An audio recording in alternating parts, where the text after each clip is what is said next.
पिछले कुछ महीनों से आर्टिकल 142 एक अलग ही स्पॉटलाइट में रहा है। याद होगा आपको जब farmer vice president Jagdeep Dhankar ने इसे न्यूक्लियर मिसाइल डिक्लेयर किया था और बोला था कि इसका यूज केयरफुली होना चाहिए क्योंकि इससे supreme court extra ordinary powers के जरिए कंप्लीट जस्टिस कर सकता है। अब क्योंकि इस आर्टिकल का रीसेंट यूज करते हुए सुप्रीम कोर्ट की एक बेंच ने खलबली भी मचा दी थी। शायद आप समझ गए होंगे कि यहाँ हम बात कर रहे हैं सुप्रीम कोर्ट की 8 अप्रैल 2025 जजमेंट की, जहां justices JB Pardiwala and R Mahadevan ने एक लैंडमार्क रूलिंग दी थी तमिलनाडु गवर्नर केस में, वो भी आर्टिकल 142 का इस्तेमाल करते हुए। लेकिन व्यूअर्स, जब सेम आर्टिकल का यूज एक ऐसे केस में हुआ जहां लाखों की रोजी रोटी स्टेक पे थी, तब सुप्रीम कोर्ट ने खुद माना the order passed by invoking article 142 did not deliver justice but rather resulted in injustice. जी हाँ, आपने सही सुना। शॉकिंगली ये बात खुद करंट सीजेआई बीआर गवई ने मानी है, जिसने कि माहौल को थोड़ा और सेंसिटिव कर दिया है।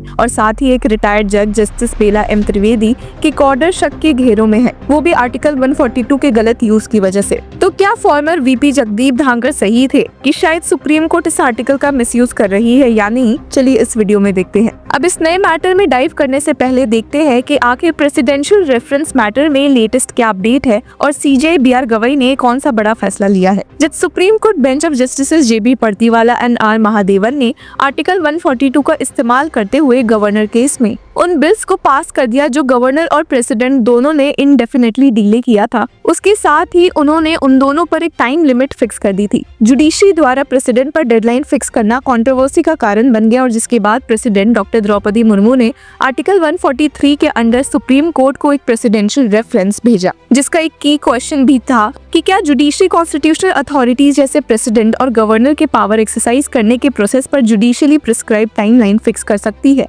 अब इस केस की हियरिंग में सीजेआई बीआर गवई द्वारा हेडेड 5 जज की कॉन्स्टिट्यूशनल बेंच ने एक टाइमलाइन फिक्स कर दी है इस मैटर की हियरिंग के लिए और अगस्त 19 से मैटर की हियरिंग शुरू होगी, जहां senior advocate such as Kapil Sibal, Abhishek Manu Singhvi, Rakesh Dwivedi, Gopal Subramanium दिखेंगे और वहीं दूसरी ओर एजी और एसजी मौजूद रहेंगे। अब इंटरेस्टिंग ये भी है कि इस बेंच को लीड कर रहे हैं सीजेआई गवई, जिन्होंने अभी खुद ही एक केस में पाया कि आर्टिकल 142 का गलत यूज हुआ है और इससे इनजस्टिस हुआ। तो क्या प्रेसिडेंशियल रेफरेंस के मामले में भी वो ऐसा कोई फैसला ले सकते हैं? अब चलिए उस केस की बात करते हैं जहां मिसयूज होता हुआ पाया गया। ये केस है Bhushan power and steel limited BPSL का, जहां जेएसडब्ल्यू स्टील की 19,700 करोड़ रिजोल्यूशन प्लान को सुप्रीम कोर्ट ने मई 2 को खारिज कर दिया था और कंपनी के लिक्विडेशन का ऑर्डर दे दिया। लिक्विडेशन मतलब कि कंपनी को बंद किया जाए और उसके एसेट्स बेचकर डेट चुकाया जाए। जी हाँ, एक ऐसी कंपनी जो डिफॉल्ट के बावजूद जेएसडब्ल्यू के टेकओवर के बाद रिवाइव हो चुकी थी,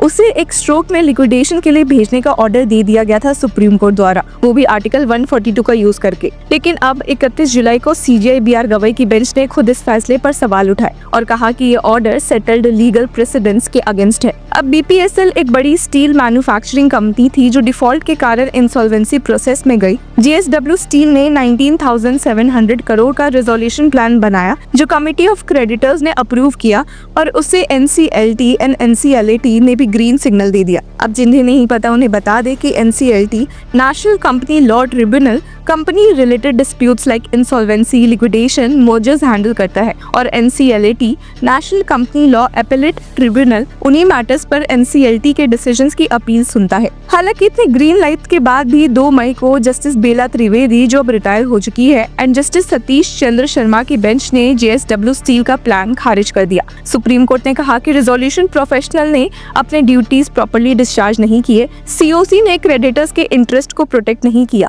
जेएसडब्ल्यू ने प्लान के टर्म्स 2 साल तक डेलिबरेटली कंप्लाई नहीं किए और एनसीएलटी और एनसीएलटी ने गलत तरीके से प्लान अप्रूव कर दिया। और फिर आर्टिकल 142 का इस्तेमाल करके सुप्रीम कोर्ट ने बीपीएसएल की लिक्विडेशन ऑर्डर कर दी। ये फैसला एक शॉकर था, एक रिवाइव्ड कंपनी के लिक्विडेशन के लिए भेजना, वो भी जब उसके अंदर 19,700 करोड़ का पैसा लग चुका है और कंपनी प्रॉफिटेबल हो गई है। अब सुप्रीम कोर्ट के इस ऑर्डर से एकदम से 25,000 लोग बेरोजगार हो गए। लेकिन जुलाई 31 को CJI BR Gavai and justice Satish Chandra Sharma की बेंच ने इस फैसले को रिकंसिडर करने के लिए डिसाइड किया। बेंच ने खुलासा किया कि उन्होंने प्राइमा फसाई देखा है कि मई 2 का जजमेंट लीगल प्रेसिडेंट्स के खिलाफ है। सीजेआई बीआर गवई ने कहा कि prima facie we are inclined to allow the review, this judgment is not in consonance with settled decisions and it is essential to consider the ground realities, 25,000 jobs are at stake. Article 142 is meant to deliver justice, not cause injustice. यही नहीं, CGI ने ये भी बोला कि justice Sharma ने भी agree किया कि जजमेंट रिकंसिडरेशन डिजर्व करता है। सॉलिसिटर जनरल तुषार मेहता, जो कि यूनियन गवर्नमेंट की ओर से मौजूद थे,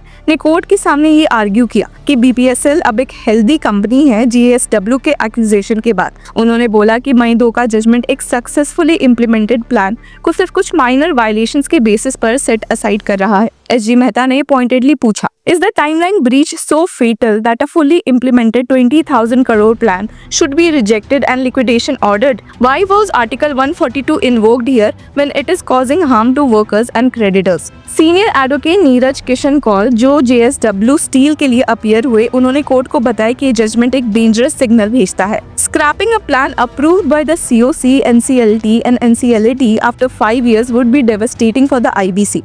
Even if there is a violation of the plan's terms, only creditors can challenge it, not the promoters whose misdeeds led to the company's crisis. वही senior advocate ध्रुव मेहता, जो BPSL के promoters को represent कर रहे थे, उन्होंने SG और call के आर्ग्यूमेंट्स अपोज किए, पर CJI गवाही ने क्लियर किया कि ग्राउंड रियलिटीज को कंसिडर करना होगा। 25,000 people cannot be left on the streets. The purpose of Article 142 is to ensure complete justice, not injustice. अब स्टेटमेंट ने क्लियर कर दिया कि आर्टिकल 142 का एप्लीकेशन ह्यूमन सेंट्रिक होना चाहिए, यानी कोर्ट अपनी एक्स्ट्रा ऑर्डिनरी पावर्स का यूज करे तो वो लोगों के वेलफेयर को प्रोटेक्ट करने के लिए करे, उनके खिलाफ नहीं।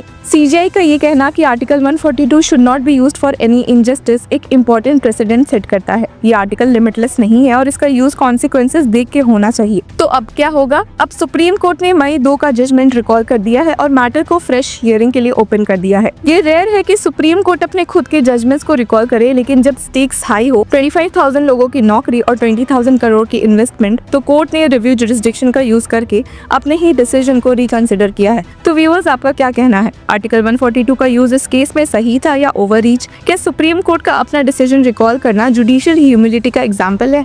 हमें कमेंट सेक्शन में जरूर बताएं और तब तक के लिए कीप फॉलोइंग लॉ चक्रा।